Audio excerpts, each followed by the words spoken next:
These are the colors I will be using in today's painting. You don't need these exact colors, just get somewhere close. If you'd like, you can pause the video and refer to the video description for the exact colors. We have cerulean blue, Payne's gray, burnt sienna, cadmium yellow, permanent rose, and purple lake. These are the materials I will be using today. Most of them are pretty standard. I will be using some bleed-proof white as well as some masking fluid when the time comes. But there's a list of these materials in the video description. The paper I will be working on is this particular watercolor block. And also in the video description is a line drawing that you can download at home. What I would like you to do is print the line drawing at the scale you would like to do your painting. And I want you to apply graphite to the back side of your line drawing. Once you've done that, position your line drawing directly on top of your watercolor paper so the graphite is touching. And then take a ballpoint pen to trace the line drawing. I've done this in advance, so you're welcome to pause the video while you do this step. What's going to happen is the pressure of your pen is going to push the graphite onto your watercolor paper. You might have some scuffs and other things that will need to be cleaned up, but it at least gets you started. So pause the video, get your line drawing, and then we will begin. Now I used graphite transfer paper to do mine, which looks like this. And all it is instead of having to apply graphite on the back of my line drawing every time, I just tape my line drawing on my watercolor paper, slide this graphite transfer sheet in between, and then I trace. The downside to the graphite transfer paper is it tends to be on the messy side, and sometimes your lines can come out too dark, and occasionally they will not lift or erase. So it's something that you just got to use with practice. But as you can see, I have lots of scuffs. And since my paints are transparent, I do not want any of these scuffs to show. So I'm using a kneaded eraser. And I'm just going around and kind of cleaning things up a bit.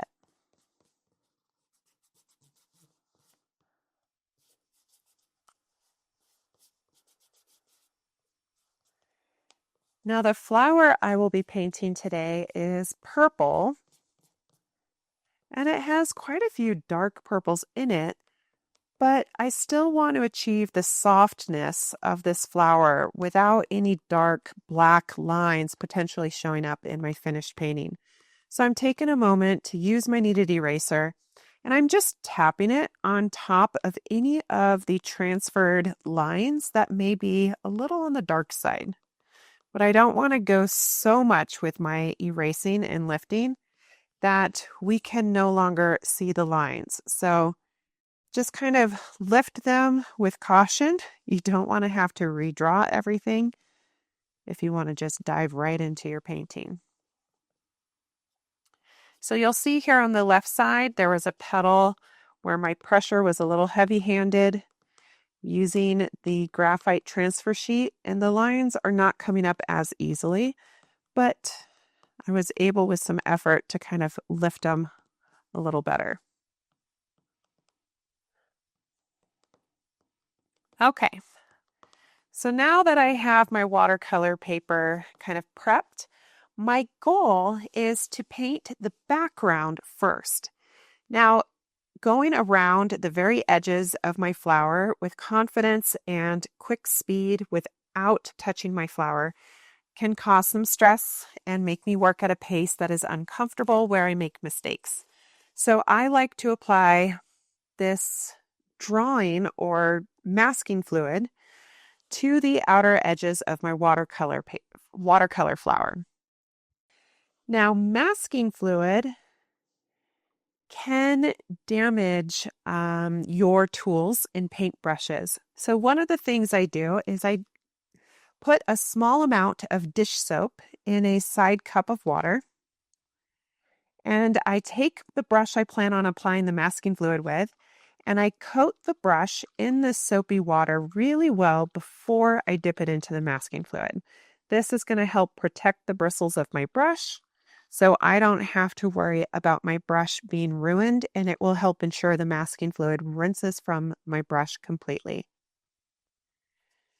I'm going to now dip my brush in the masking fluid, and I'm going to take my time, but I'm going to go just inside my pencil lines all around the outside edge of my flower. Now I'm only going to be able to apply this masking fluid for a short distance before I need to re-rinse in my soapy water to make sure it doesn't dry on my brush, to kind of add that layer of protection once again before I continue. So I've only gone a short distance, and I'm going to take a moment to re-rinse my brush in the soapy water because I like this brush. I'm wiping off the excess water, but I'm not going to dry my brush. And I'm going to dip back in the masking fluid.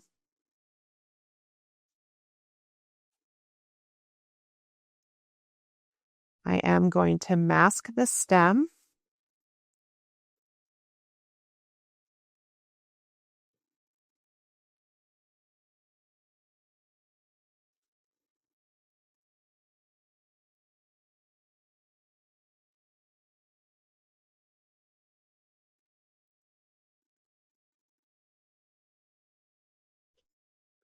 And I like to give myself a good 1/8 of an inch, sometimes even a 1/4 inch of where I apply this masking fluid.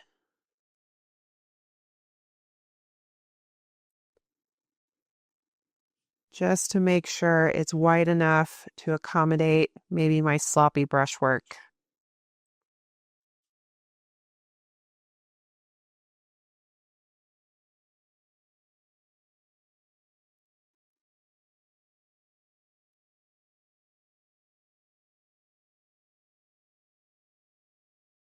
All right, I've gone a short distance. I'm going to re-rinse my brush in soapy water, wipe off the excess water, but not dry it, and re-dip.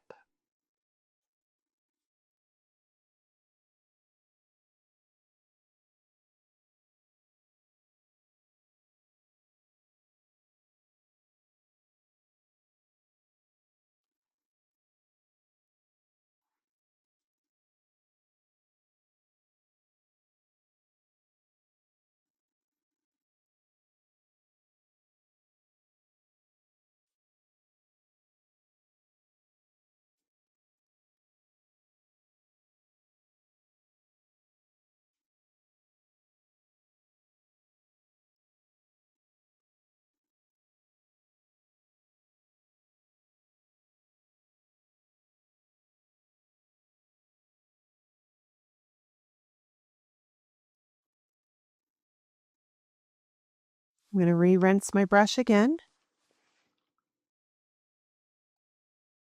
And I'm going to continue applying the masking fluid.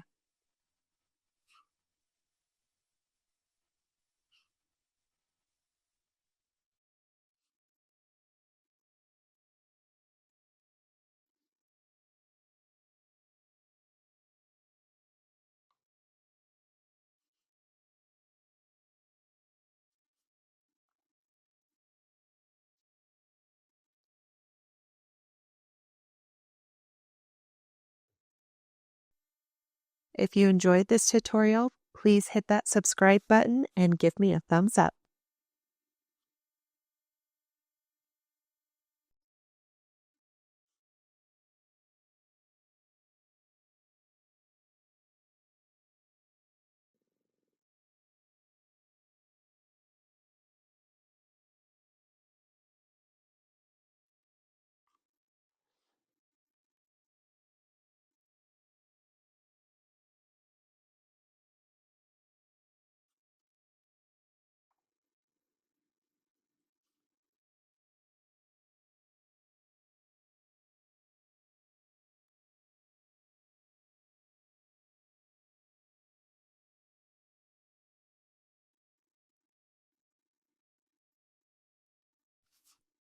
All right, now that I have my masking fluid applied, I'm going to rinse all that masking fluid out of my brush really well.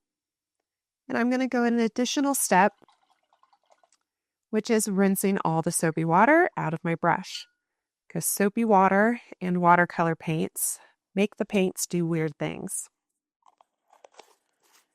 So while that masking fluid is drying, I'm going to take a moment to mix up some watercolor paints for my background. So I'm using a large number 10 round brush, and I'm using it to carry as much clean water over to my paint palette so I can make some colors for the background. So I'm just putting a small puddle of water in a few different wells because I intend to use a few different colors.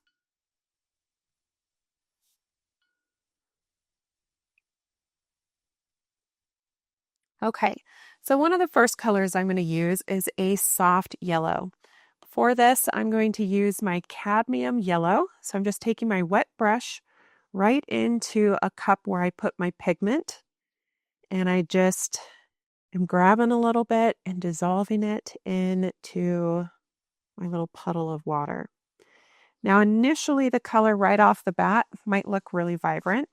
However, it's important that we test out our paint color to make sure that it is in fact as vibrant or dark as we want, because the way it appears on the palette can be very deceiving.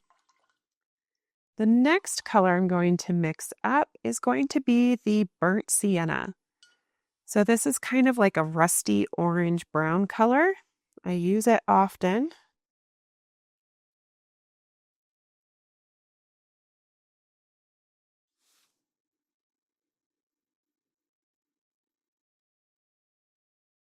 And I like that.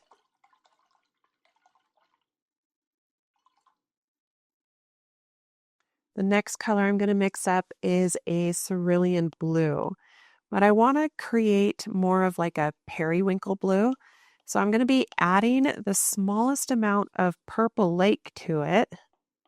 So it's going to be about 80% cerulean blue and 20% of the purple lake.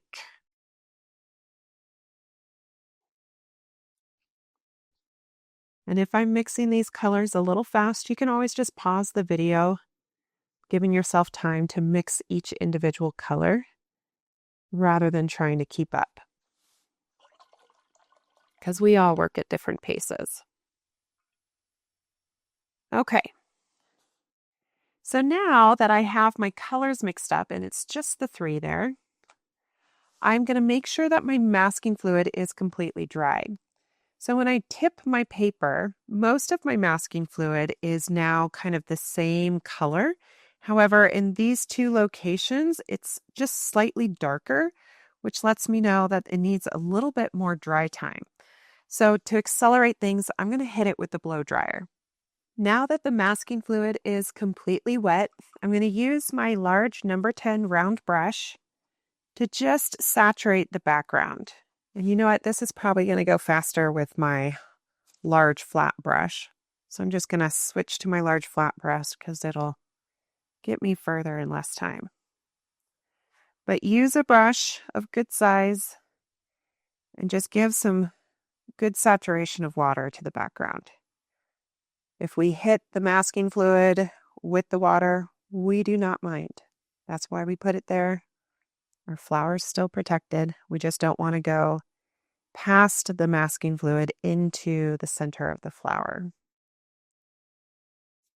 And notice how I'm kind of embracing there being puddles in this beginning stage. That's because this is the first time the paper has seen any moisture, and it is going to soak up that first layer of clean water really fast. So by being a little heavy-handed, it just kind of allows there to be some excess for it to soak up and ensure that it doesn't dry too fast on me.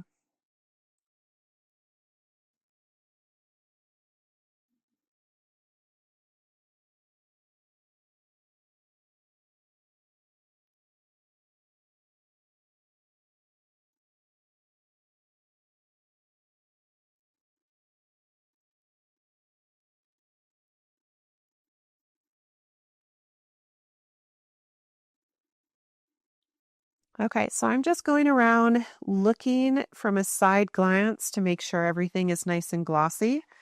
Once I feel like things are remaining saturated and it's not absorbing into the paper as quickly as before, then I can take a moment to dry my paintbrush on a sponge or paper towel. And the more dry my brush is, when I come back to my painting and tap the surface of any thick puddles of water that are kind of hanging out at the low points of my paper or the outer edges of my watercolor block, that's just going to help even things out and make it easier for me to control where the paint colors will go. So now that everything's nice and even with water, I'm going to use my large round brush to apply my color. So I'm going to start with the yellow because I feel like yellows are very easily kind of overpowered by other colors. So to just make sure that I have enough room for them, I am going to get some yellows in first because I know it'll help me remember to keep some space.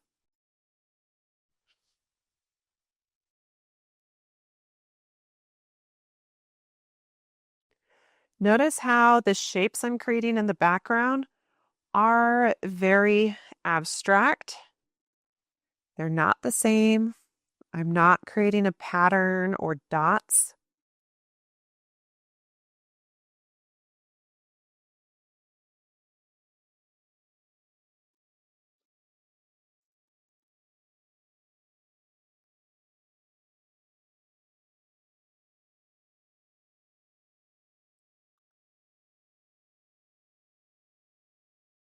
Now that I have some yellows down, I'm going to rinse the yellow out of my brush.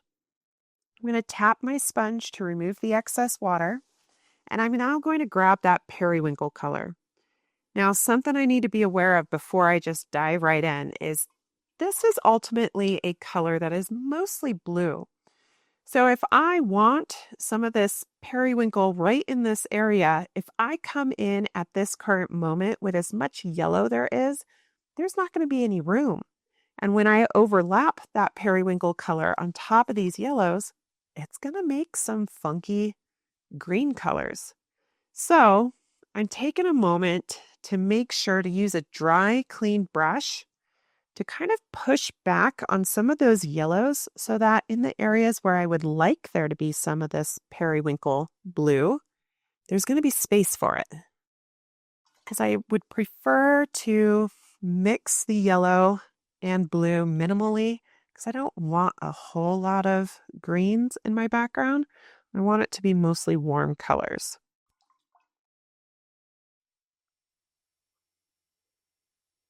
Okay, so I've tried to use a clean, dry brush with pressure to absorb some of the yellow paint out of particular areas to make room for those blues. Now that I've done that, I'm going to grab some of that periwinkle blue.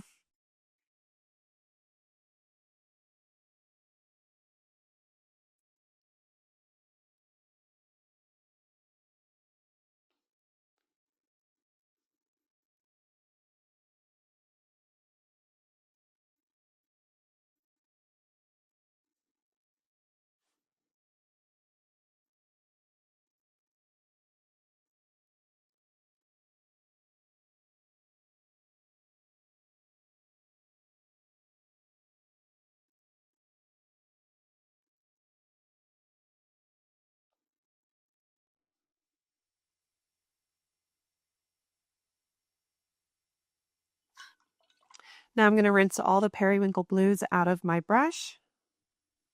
I'm going to dry my brush off so I don't dilute my color. And I'm going to load my brush with some of that burnt sienna, but I'm going to wipe my brush off on the rim of my palette so I'm not completely overloading my brush. So it's called a semi-loaded brush.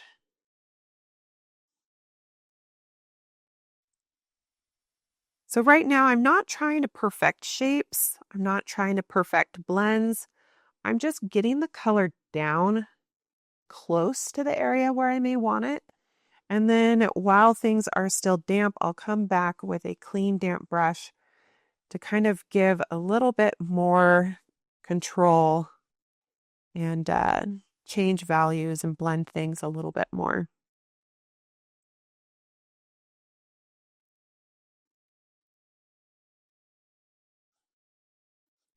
Okay, so now I'm going to take a moment to rinse all the paint out of my brush. I'm going to tap my sponge really good. And now with this clean, damp brush, I can soak up any puddling of paint that might be hanging out at the edge of my watercolor block.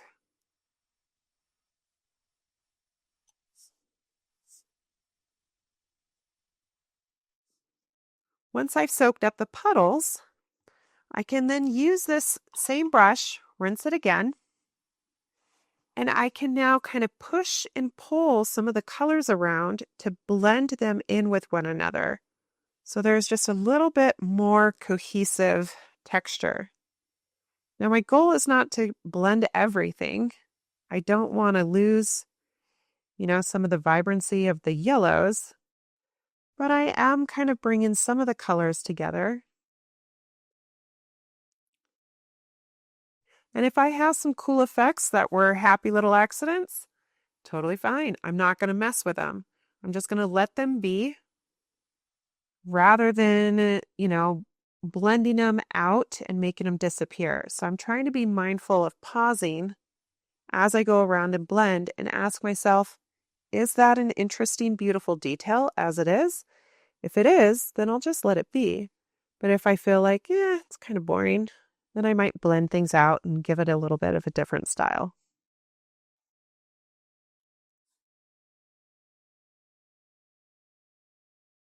Okay, I'm now going to hit this with the blow dryer so we can begin the flower.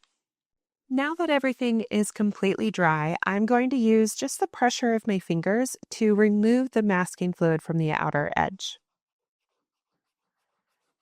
Now, sometimes this can leave small sections of masking fluid still on your paper, but we just don't see it or notice it because it's so thin.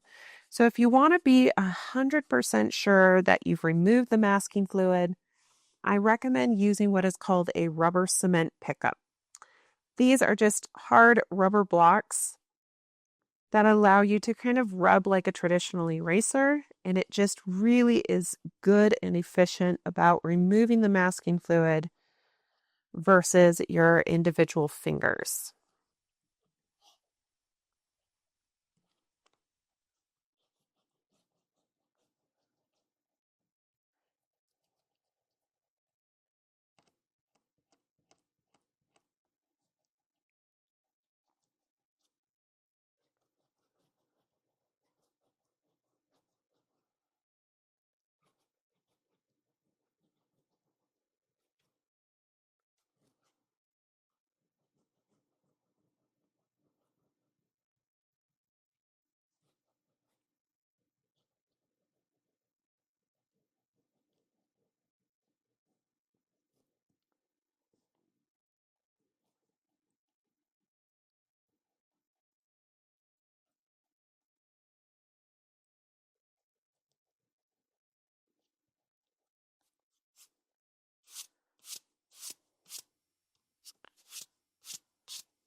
Now, in the process of removing the masking fluid, you might discover that some of your pencil lines may have disappeared.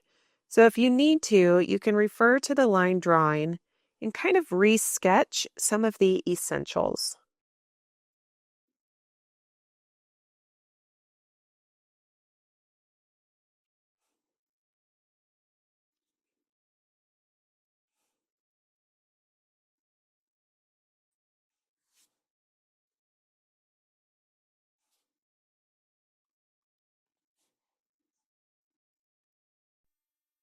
If you enjoyed this tutorial, please hit that subscribe button and give me a thumbs up.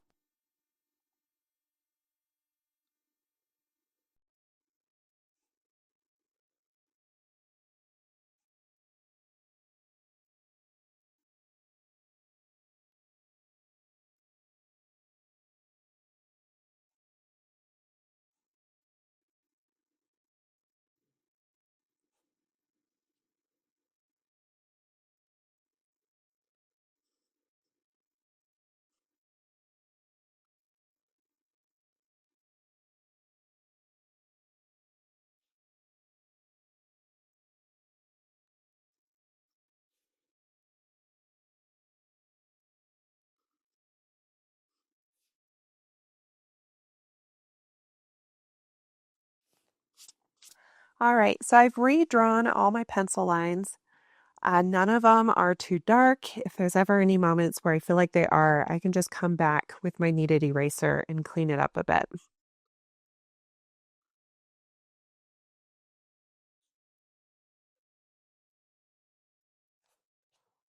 Okay, so now I'm going to use my large round brush to mix up some variations of colors for my flower. So I'm going to use this large round to pick up clean water and bring it over to my paint palette so I can mix up 3 or 4 colors.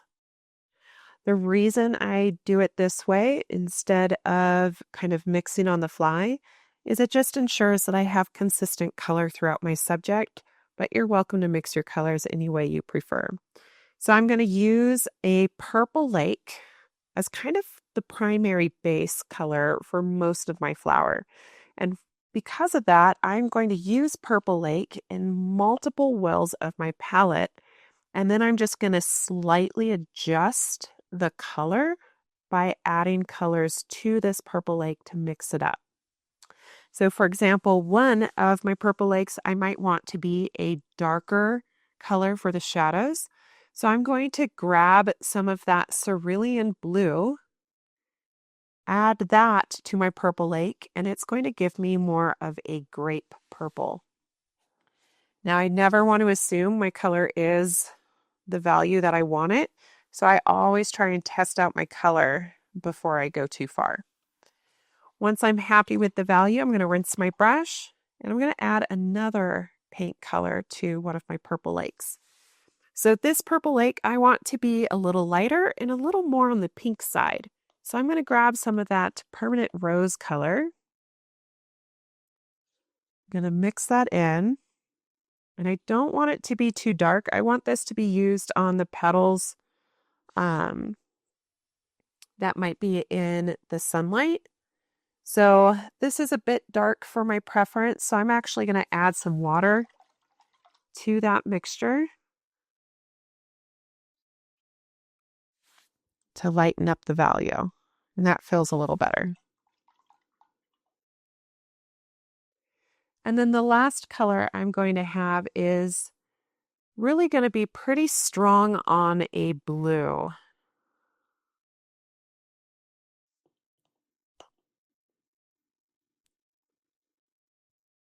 So this is kind of a darker periwinkle color. It definitely leans more towards the blue side, but I feel like that'll be really pretty. And then last but not least, I just want Purple Lake all by itself. But I want a really vibrant Purple Lake, so I'm not being afraid of getting some real good pigment in there for some vibrancy.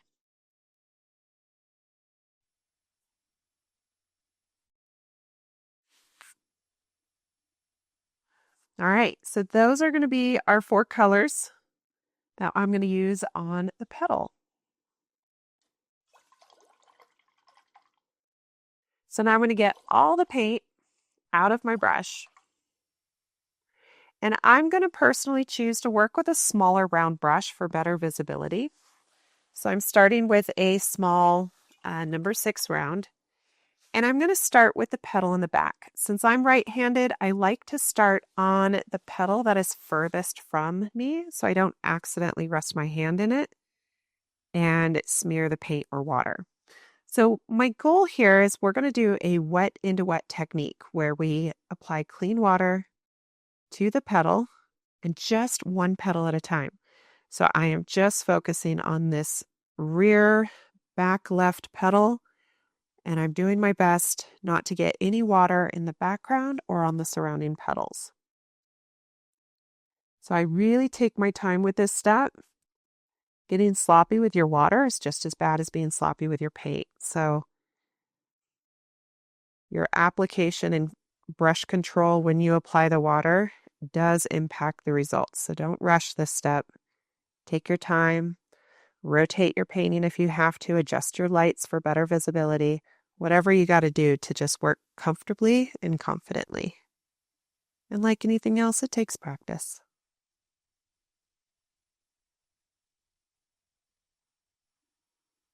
Okay, so I'm going to tip my paper so you can kind of see where that gloss is. And now I'm going to make sure there's no puddles. So I'm evening out my water. If there's any puddles, I dry my brush and use my dry brush to soak up the excess water. But this is looking pretty good. So the first color I'm going to use is that purple lake that I added the pink to. And I want just a little bit of this color.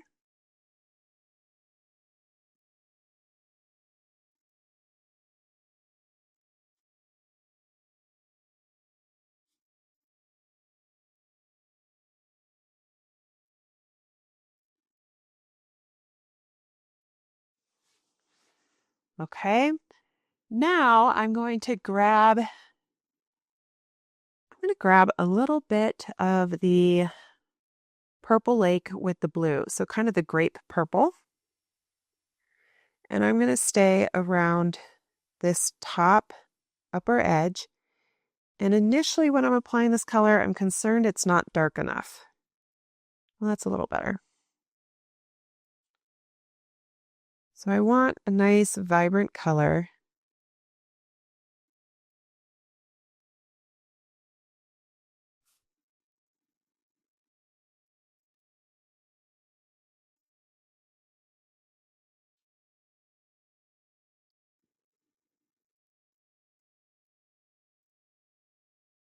And I'm going to grab some of this kind of periwinkle purple to add to the right edge.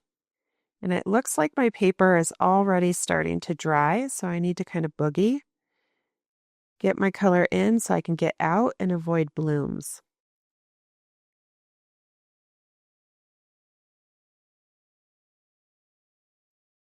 Okay, so right now I just put basic colors where I want them. I'm rinsing the paint out of my brush and tapping a sponge so it's just damp. And I'm now going to come into this petal and use my damp brush to kind of blend these colors and create some gradients that I like. So I like the idea of these pinks kind of coming up and softening towards the outer edge. So I'm not saturating it too much, or I'm trying not to, because I think it's important to not have everything as one value. So I'm just using a clean, practically dry brush to kind of push and pull my colors around on this wet surface, cleaning up my edges, creating the gradients that I want.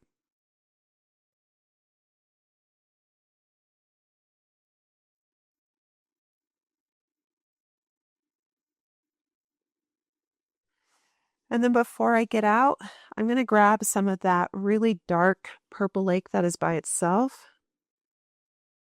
And I just want to get some real nice, vibrant color in a few select areas of this petal.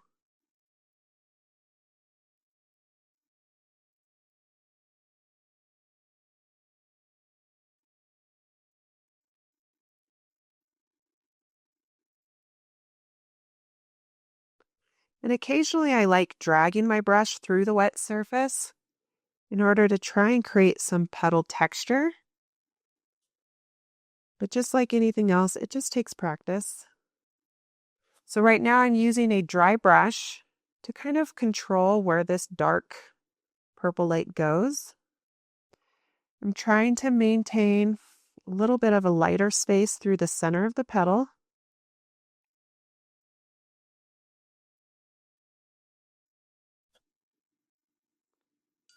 If I'm concerned about paint constantly creeping into that center location, I can just get a little bit of clean water on my brush and tap my brush so it releases some of the clean water down the center there. And that'll actually help push some of that paint back out of that area. Okay, I need to get out of there because things are definitely drying and I am pushing it. So now that that petal is completely wet, I can't work on any petals that are sharing an edge with that area. Otherwise, things are going to get a little dicey. So I'm now going to hop over to this small little sliver of a petal here in the corner. And I'm just going to apply some clean water first. Doesn't have to be a lot. This is a real small shape.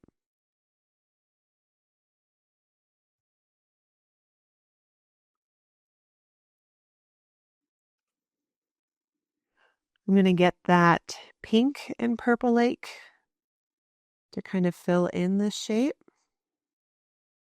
If I have too much paint on my brush, it's really easy to go outside the edges of my shape.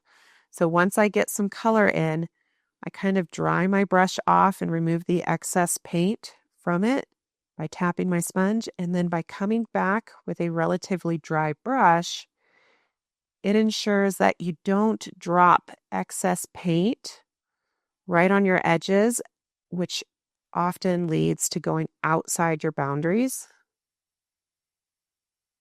So a dry brush, it's much easier to kind of control where the paint goes.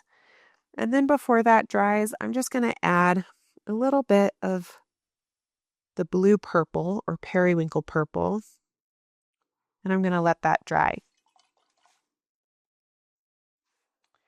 I'm now going to hop over to this forward half of the petal here. I'm going to apply clean water. And I want this water to also go into this narrow front fold of this petal. And that first layer of water, remember, is going to be soaked into the paper really fast, especially when you're in small, narrow spaces.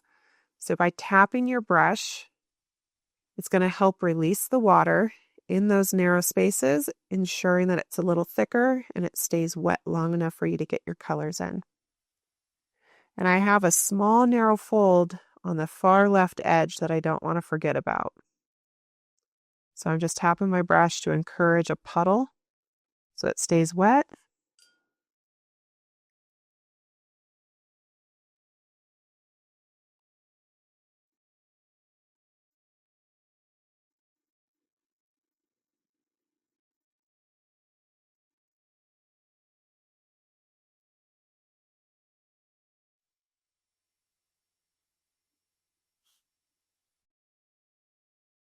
Tapping my brush to resaturate things.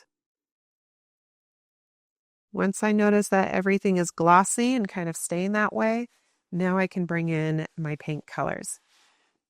I'm going to start with, I think I'm going to go with just my pink and purple as kind of a base. So I'm going to make sure to get some of this into the narrow fold so it doesn't completely dry on me.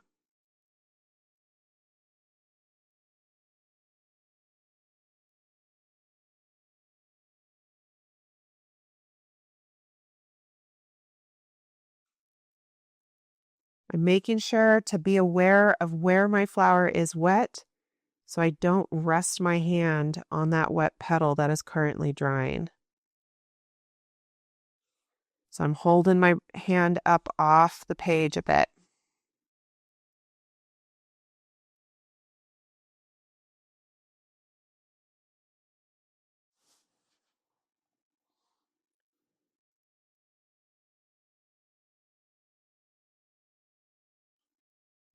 When things begin to create puddles, I just dry my brush on a sponge to soak up the puddling paint so it's easier for me to control, especially when I'm getting up right to the edge of my petal and pushing the paint right into narrow spaces. It's important that we don't have too much paint in puddles.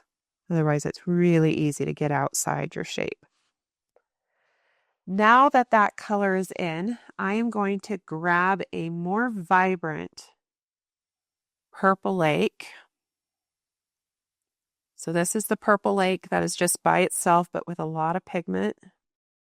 And I'm not going to bring this color all the way to the right edge because I want to maintain contrast between this petal and the dark petals that are behind it. So I want to make sure the edge of this petal is on the lighter side. And I'm very much watching this narrow fold. When I see it starting to dry, I grab some of that pink and purple lake mixture and I tap my brush in there just to resaturate it so it stays wet long enough for me to kind of finish the colors in this petal. So right now I'm just kind of evening out some of that darker color. I'm even going to grab some of that grape purple, so the darker purple, and I'm going to push some of the darks here. On the bottom edge of the fold, I'm going to push some of the darks there as well. Anytime we feel like the paint got away from us, just dry your brush off on the sponge and use your brush to soak up some of that paint. There are some highlights that I want to maintain and create on this corner here of the fold. So I'm using a dry brush that is clean and I'm applying a lot of pressure so my brush will soak up some of that paint, giving me a lighter color. And I also want to make sure this top right edge of this petal stays lighter as well, so it doesn't camouflage in with the background. But things are starting to dry. That's layer one of that petal. I just need to give it some space and work somewhere else for a while. So I'm going to now move to this large petal on the right, and I'm going to apply clean water.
I tap my brush to encourage it to release the water.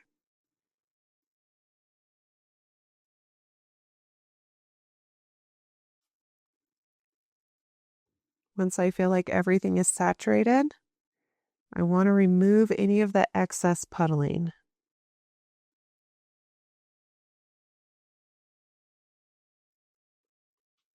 So I'm going to dry my brush off really good. Tap my dry brush on the top surface of any thick puddles of water. But I don't want to remove so much that it starts drying it out, so there's a balance. I'm going to tip my paper so you can kind of see where my water is. And now I'm going to go ahead and jump in with some of my pink purples.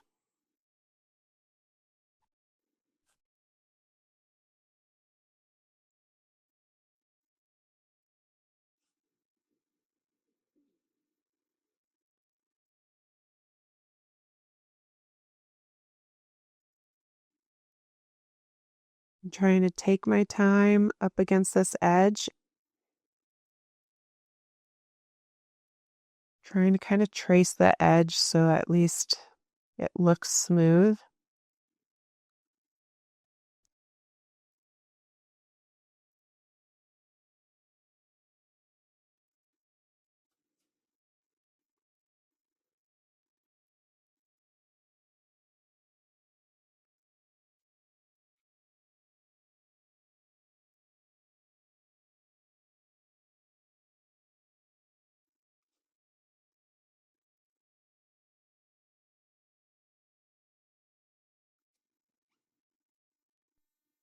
If you enjoyed this tutorial, please hit that subscribe button and give me a thumbs up.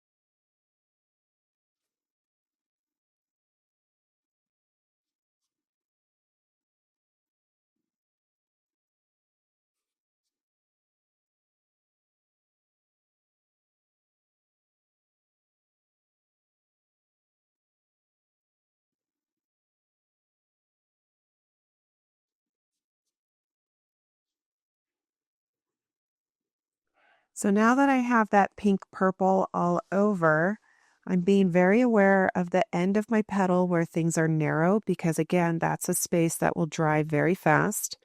So I'm making sure to really saturate that with some paint color to ensure it doesn't dry too quickly. This is going to give me time to get in my other paint colors.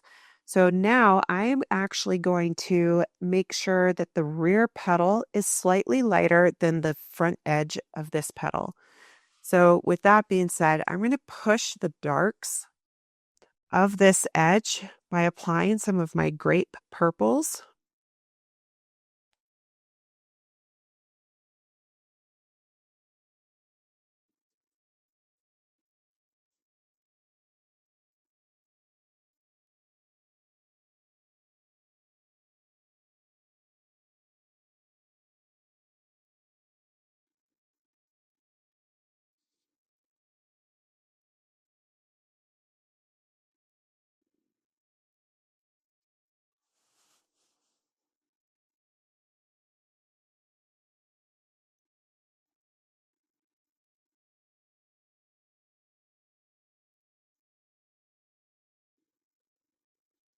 Now, right now I have some puddling of paint.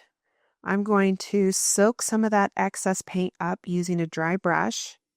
And once my brush doesn't want to soak anything else up, I just return to my sponge to dry it off again. And I just repeat this process to kind of even out and remove the puddling.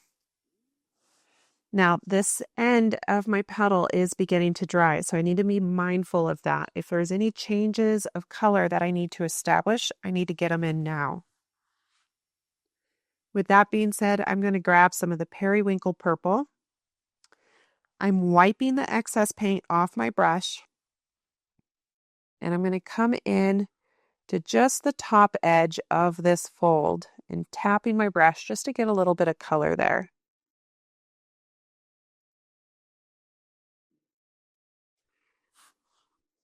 Now on this very back right edge, I'm going to go in with that darker purple lake that is all by itself. And I'm just going to try and push some of the darks right on this right edge. And sometimes tapping my brush is going to help more vibrant color be released from my paintbrush.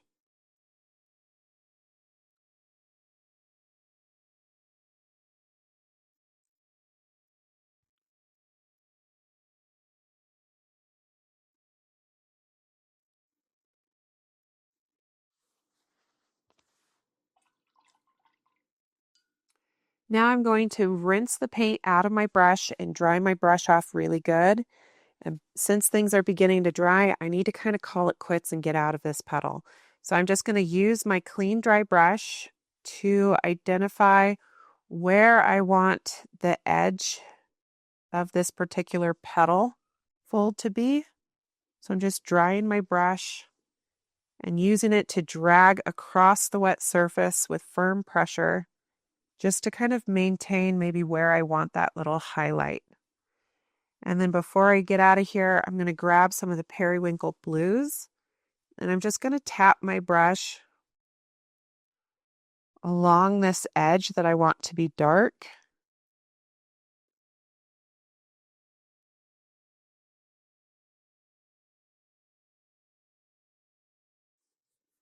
And a lot of times I find it fun to drag a brush with paint color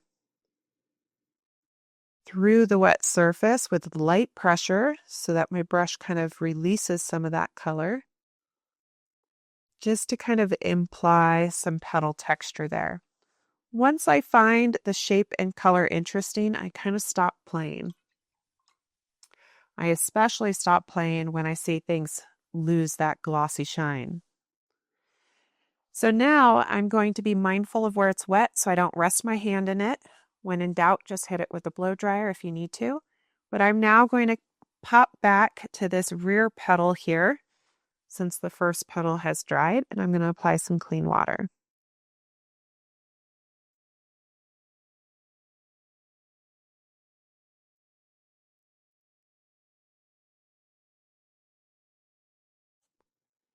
I don't want the water to be so thick it's puddling, because then it's going to be really hard to control where my paint goes. So I've evened out my water. I'm going to tip my paper so you can see where it's at.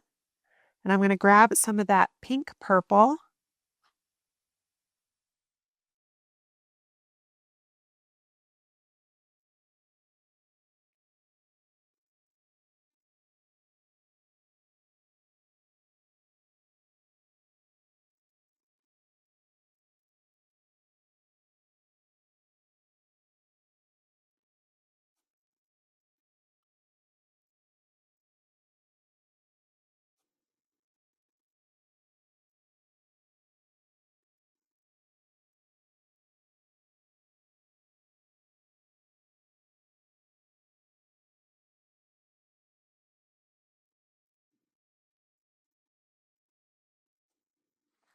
Now that I have some of that pink purple in there, I'm going to grab just a little bit of that purple lake that's by itself but darker. And I'm just going to tap my brush so it releases a little bit of the color just to kind of give it some interest. And I'm going to consider that good. I'm leaving that alone.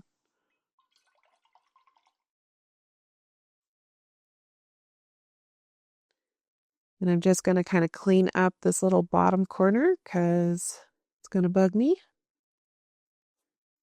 Okay, so while that petal dries, I'm going to hop over here to this rear portion of this front folded petal.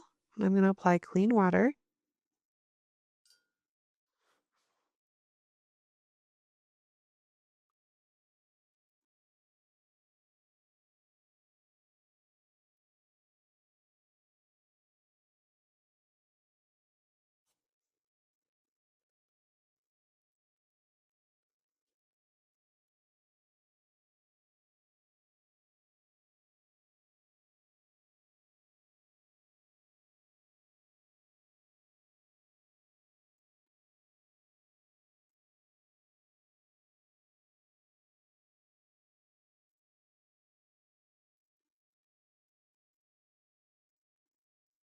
All right, now that I have some water in there, I'm now going to apply some of that pink purple.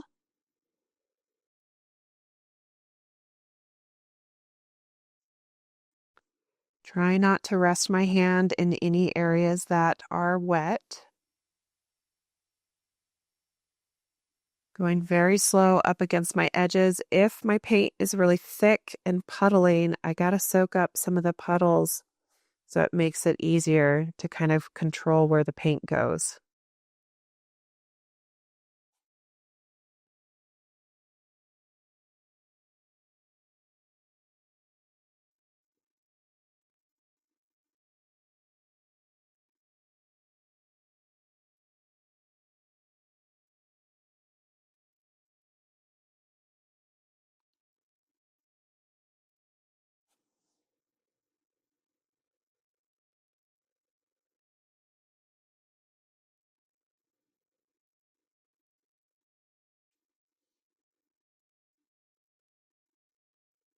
All right, so right now I'm going to soak up some of the puddles.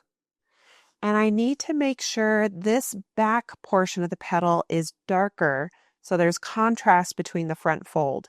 So I'm going to use some of that really dark purple lake that's by itself.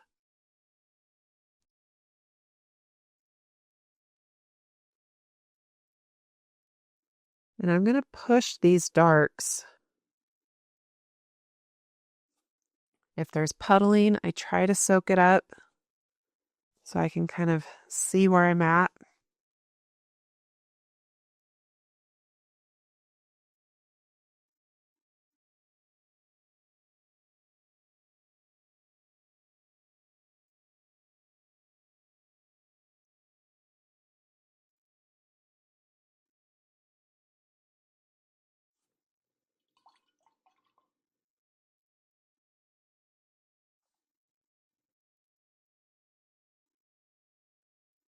I'm just using a clean, dry brush to kind of push the paint around. So I'm kind of pulling from the thick puddle of paint and moving it into some of the other wet areas. And then for this back section, I want to use more of that periwinkle purple. So I'm coming in with that color.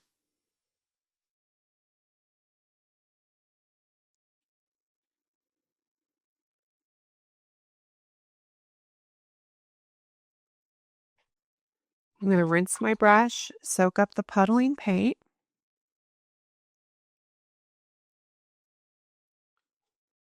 So I'm just dragging the dry brush over top of the thick puddles.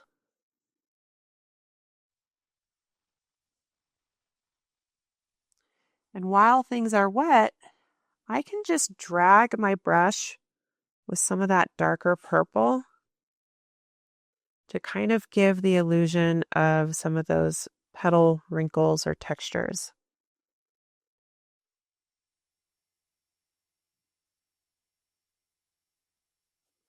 I'm going to let that dry.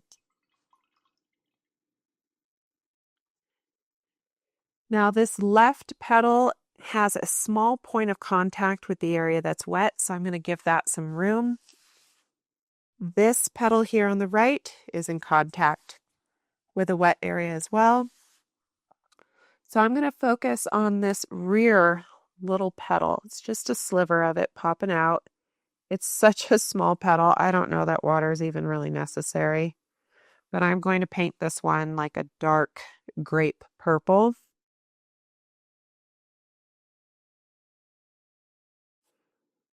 Puddles will make it really hard to stay inside this narrow shape, so soak those up before you get too close to your outer edge.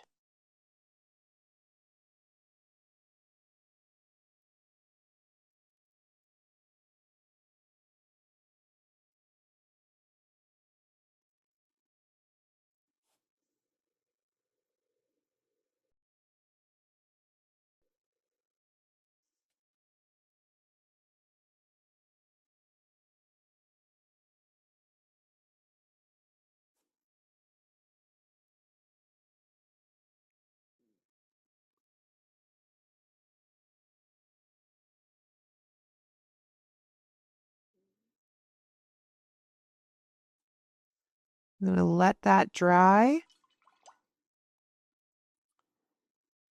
I'm going to hop to the petal in the back.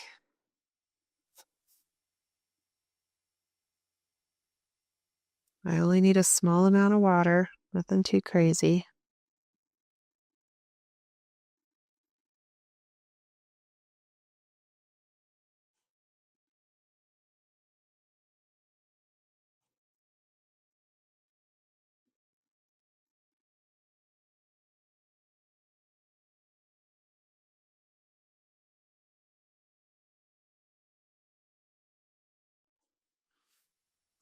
I'm going to add some of those pink purples. Just going to fill the whole petal to start off with.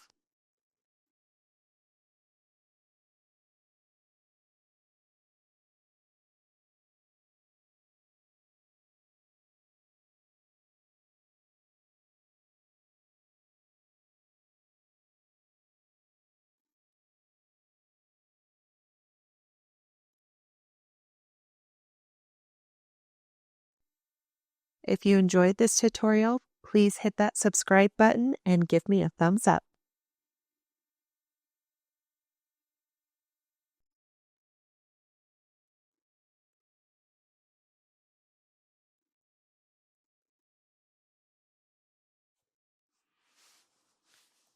Now I'm going to go in with the dark purple lake that is by itself on the right edge.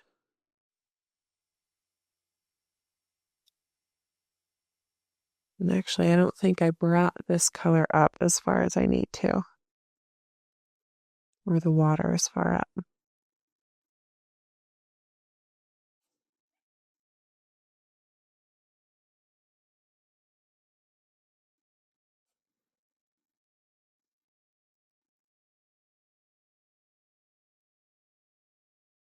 Once I have some of that dark purple lake that's by itself, I need to grab a little bit of that periwinkle blue, and just on the left edge, I want to get a little bit of that in there.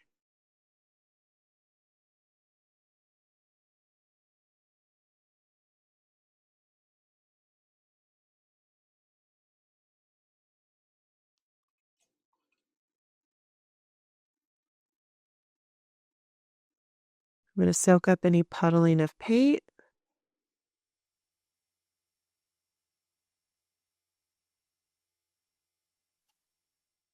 And as a last touch, I can use some of that periwinkle blue with a gentle pressure, and I can kind of pull it through the wet surface just to create some texture there. Now, most areas I can't work because they're up against an area that's still drying, so I'm going to mix some colors for the stem. This stem I want to be more of a lime green, so I'm going to pull some of the yellow aside on my paint palette. I'm going to grab some of that periwinkle blue that I used in the background and add it. And I'm just going to paint right onto the dry surface.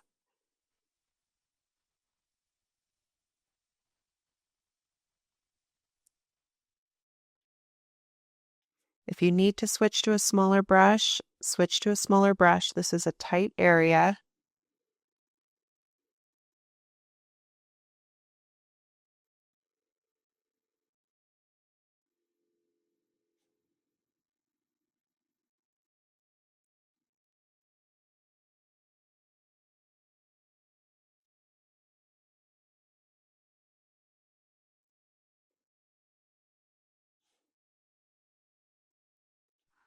All right, so I now am at a place where I need to hit this with the blow dryer before I proceed anywhere else. Now that everything is completely dry, I'm going to resume painting, and I'm going to start with this central petal. It's actually broken up into two parts though, because it has a split in the petal, so it's kind of broken. So in order to get the contrast I need, I'm going to have to go with a lighter value over the whole thing and then darken things up on this left side later. But right now, I just need to apply clean water to both sides.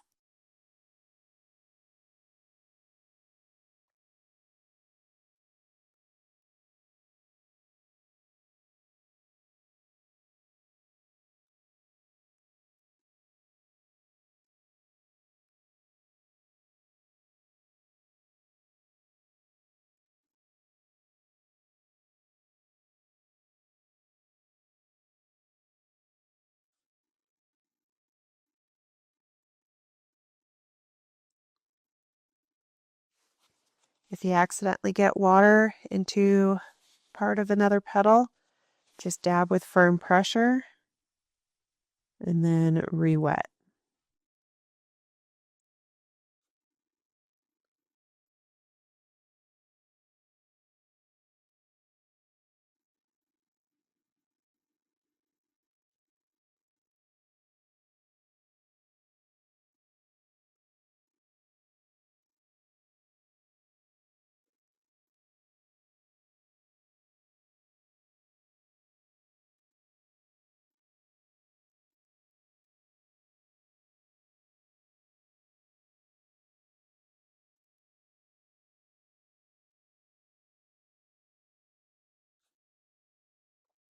Now that everything's wet, I'm going to get a little bit of the pink purple for the upper right corner.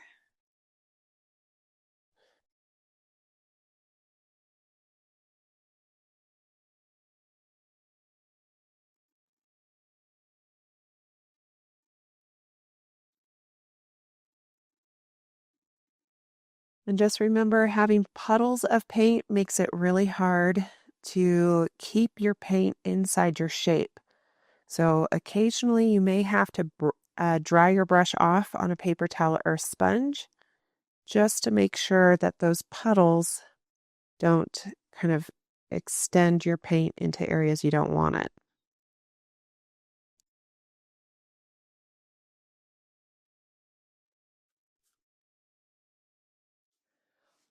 I'm going to continue with this pink purple.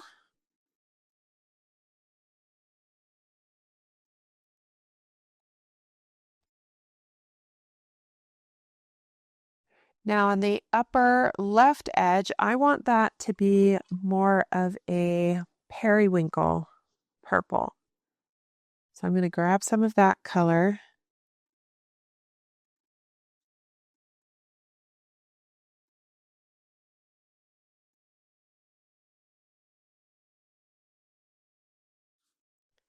This large number 10 is making it hard for me to kind of see, so I'm switching back to my number 6.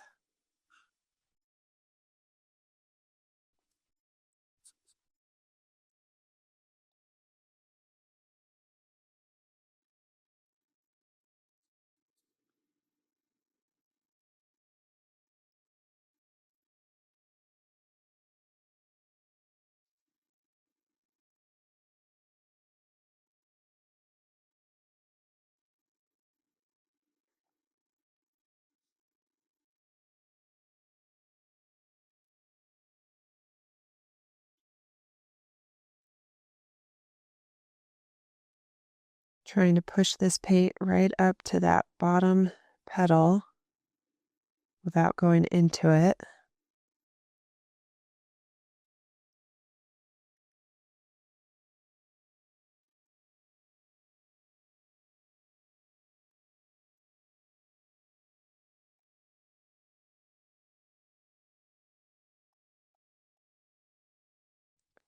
Now the upper right corner of my petal personally is already beginning to dry, so I need to kind of give that space. If I play in that area, it's just going to make texture and blooms that I do not want. So I'm giving it space and I'm just noting that I need to kind of get out here soon.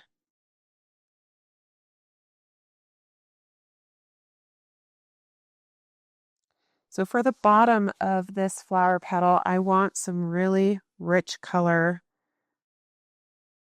from the purple lake that is by itself.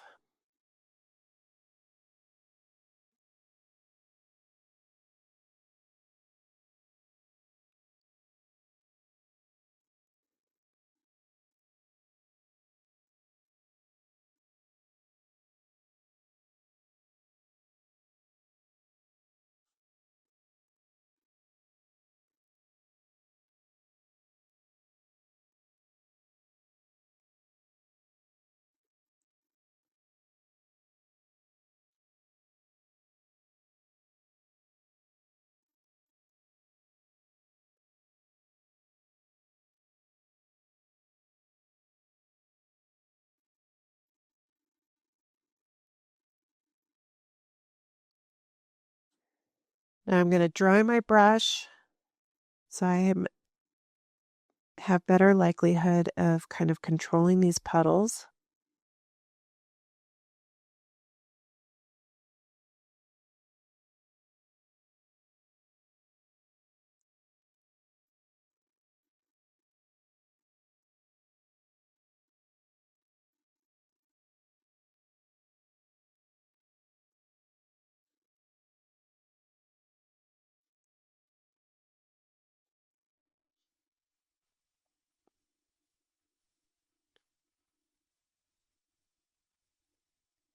If I need to, I can grab some of those dark grape purples if I feel like it's going to help with some of the contrast, and just dab some of those in on top of whatever's still wet.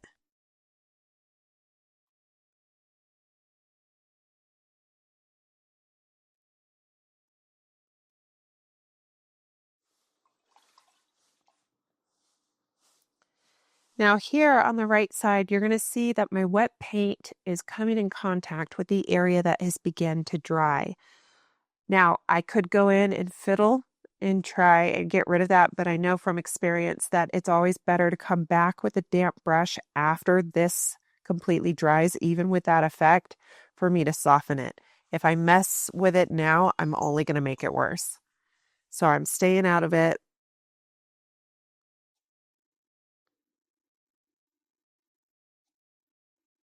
I'm going to soak up this puddle that's kind of hanging out at the bottom for even drying and predictability. And I'm just going to let that petal be. I now need to hit it with the blow dryer though, because the two small remaining areas I need to paint are sharing an edge. Now that things are completely dry in that forward petal, we have a decision to make. Although the reference photo I have shows the petal split on this left edge, I'm kind of liking the color that this flower is now.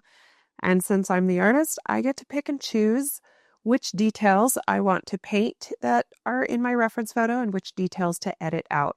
So I'm personally going to choose to not paint the split in the petal. I think the colors here and values are beautiful, so I'm going to let that be. However, I do need to paint the two remaining areas. So I'm just going to come in to this upper fold here. And I'm going to start with just a small amount of water, nothing too excessive since it's such a narrow space. And I'm going to go in with that periwinkle purple.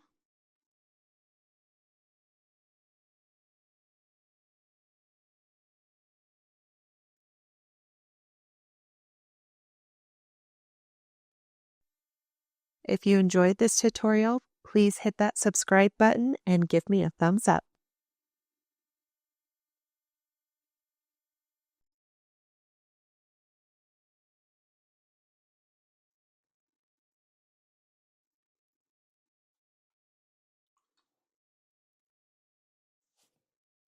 I'm now going to come in with a small brush, just a number 2 round, with that dark purple lake. And I'm going to try and leave a nice dark vibrant color on the right edge. Now I'm just tapping my brush in here so it releases the pigment. But I'm now going to rinse and dry my brush off so I can come in here with a little bit more control and kind of create the shading that I want.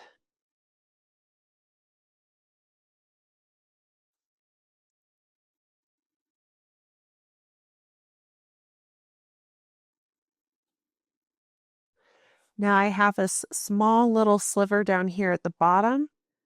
I'm just going to go with a really light, pink purple, and I'm painting wet on dry.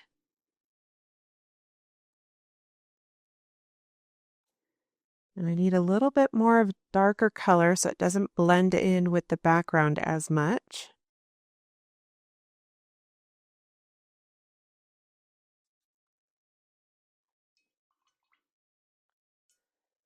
And now I'm going to grab a little bit of the green I used on the stem.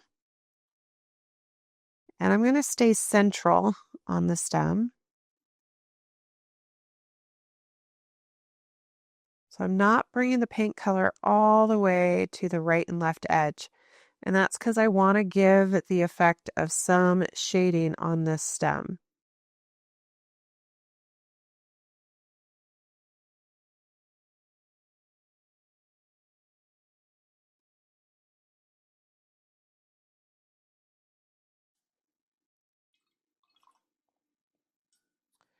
So now I have a moment while things are kind of at this stage to determine whether or not I have the contrast and if I need to add any additional details. For me personally, I feel like all parts of each individual petal have good contrast with each other, but I do want to address how I would handle softening this texture that occurred on this petal here. So I'm just going in with a barely damp brush, making sure there's no metal drop or droplets of water that are hanging out on the metal portion of my brush. And I'm just going to come in with really gentle pressure. And I'm just feathering it over top of that little transition so it's at least a little less obvious.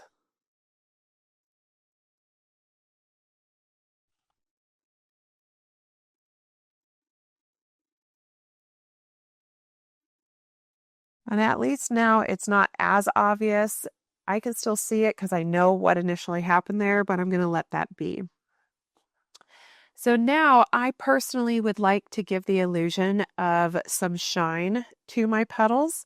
So I am going to bring in some white, and I know this might be frowned upon for some.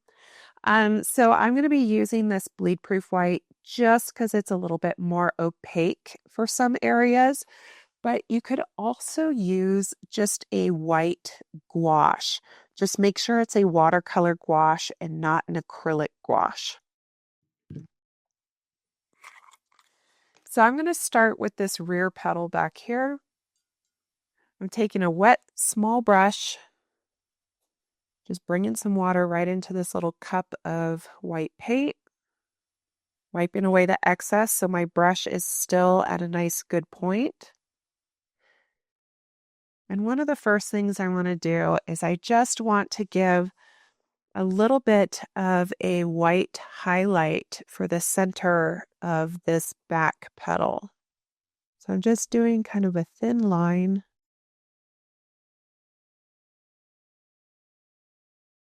Because right in the center of these petals, there's often texture. And depending on how the light hits, you could see it sometimes. Now I'm going to let that dry.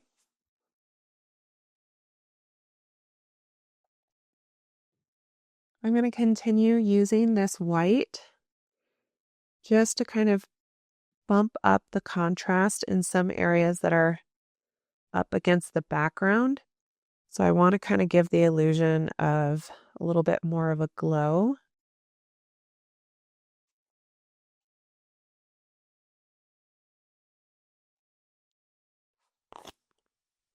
This section of the petal may still be damp, so I'm going to skip it for now.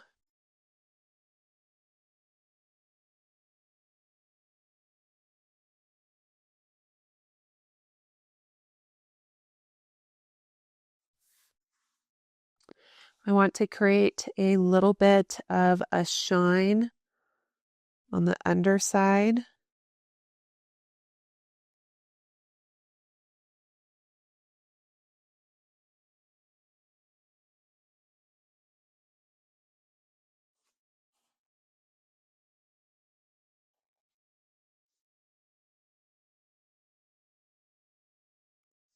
I'm just going around some of the ends of this petal.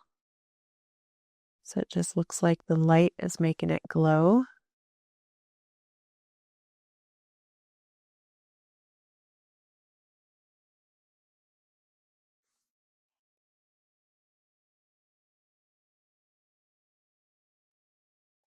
I want to emphasize this front fold here. So I'm going to come in with this bright white along the bottom edge of the fold.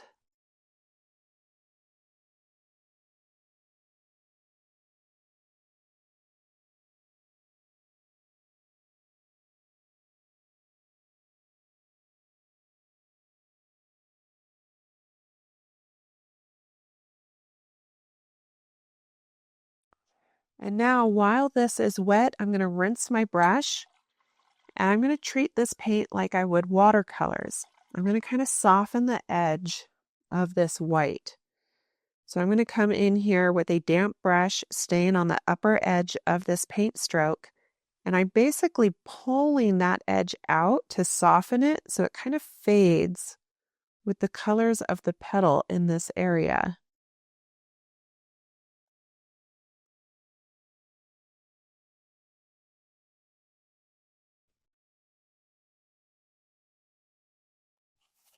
I need to get some more whites. I want to continue with creating this shine just because of this little fold here.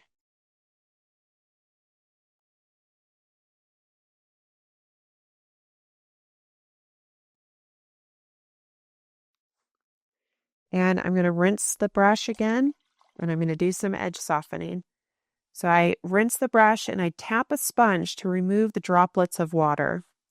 And then with just this mild dampness to my brush, I can come to the upper half of that paint stroke.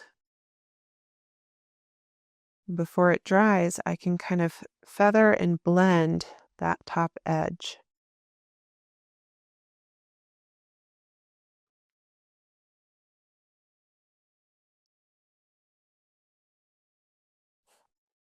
I want to create just a little bit of a highlight of the light hitting the very bottom of the flower. Same with the bottom of this petal on the right side.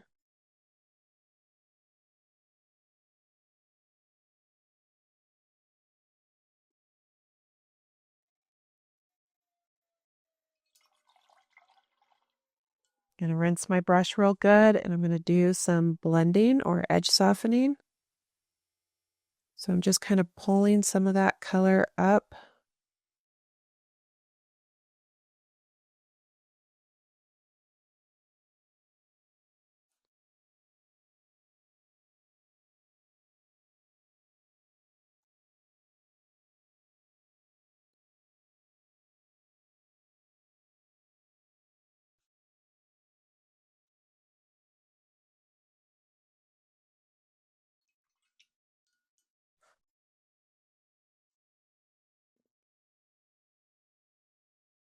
Very, very gentle pressure. Feather light. With a quality brush that has soft bristles. That way we are not gouging those previous layers that we created. And this is a completely optional step. You're the artist. You decide how far you want to take your painting. Sometimes less is more. And some of these details are highly unnecessary.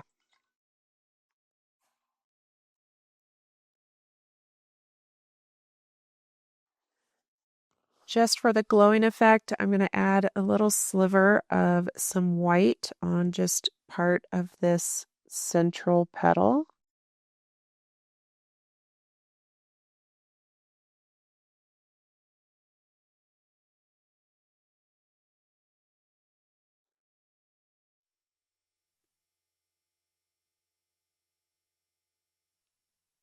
And I'm also going to give a little bit of texture in the center.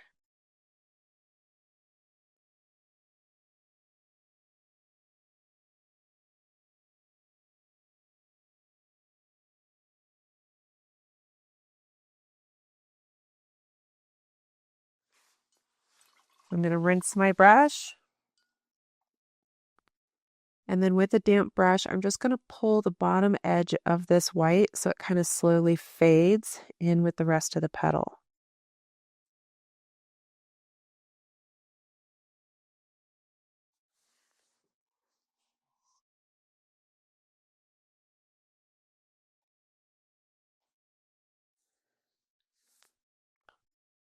Now that this back petal has completely dried, I'm going to add a little bit of a glow to it as well.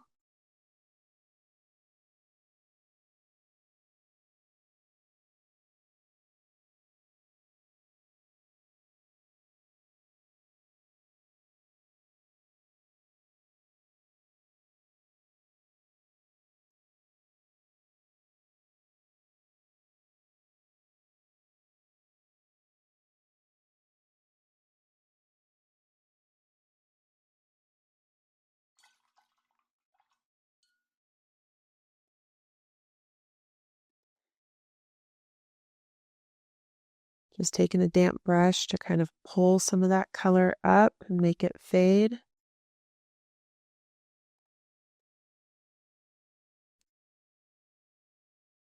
And then lastly, just on the edges of the stem here, I just want a little pop of white, real thin.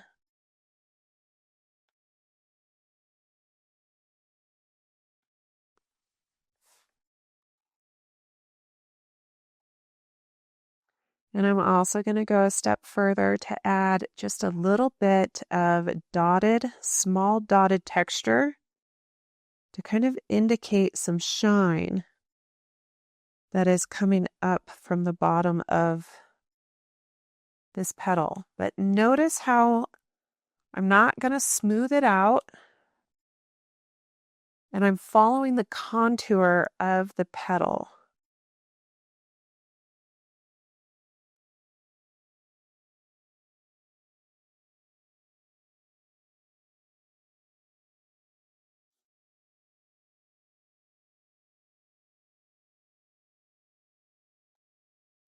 And I can do the same thing on this opposite petal. I can just pick a couple areas to bring a little bit of the highlights in.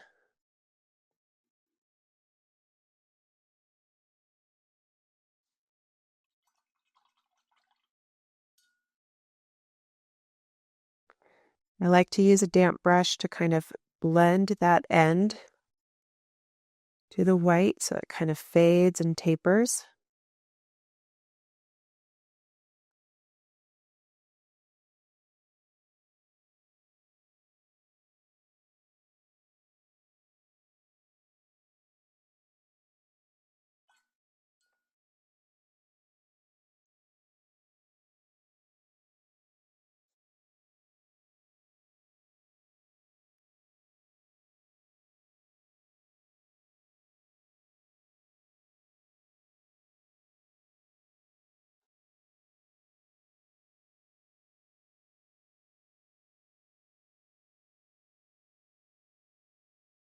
All right, so I'm just taking a moment to pause and look around, see if there's anything else that I want to add just a thin sliver of white to.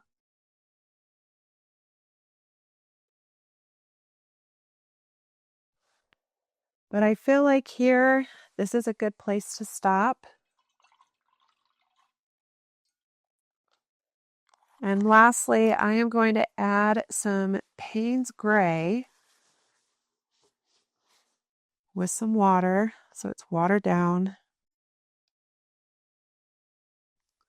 And I'm going to come in to the center of this flower and really push my darks,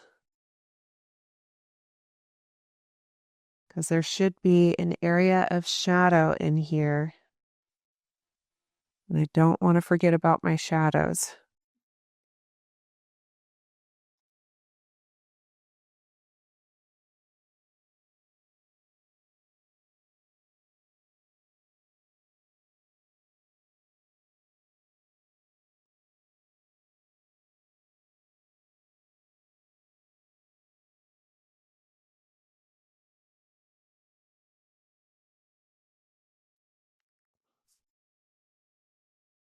I'm just going to take a moment to pause, see if I need to add any other shadows anywhere else.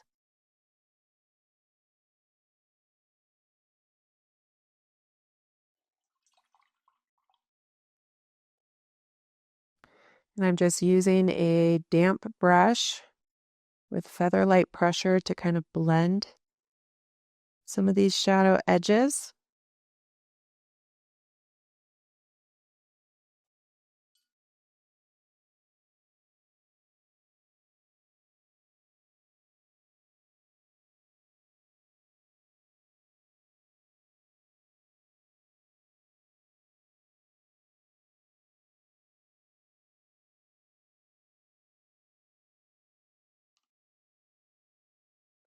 I'm going to add just a little bit of my periwinkle purple to the back side of this fold, just so it reads a little better.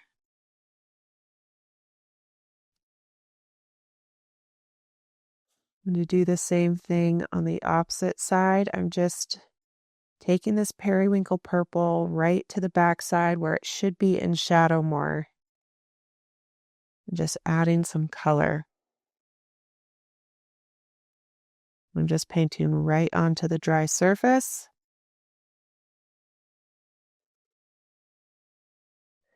And I feel like that there is going to complete this flower. I hope you enjoyed this tutorial. Hit that thumbs up, subscribe, share it with your friends, and please do leave a comment because that helps motivate me to make the next video. And happy painting!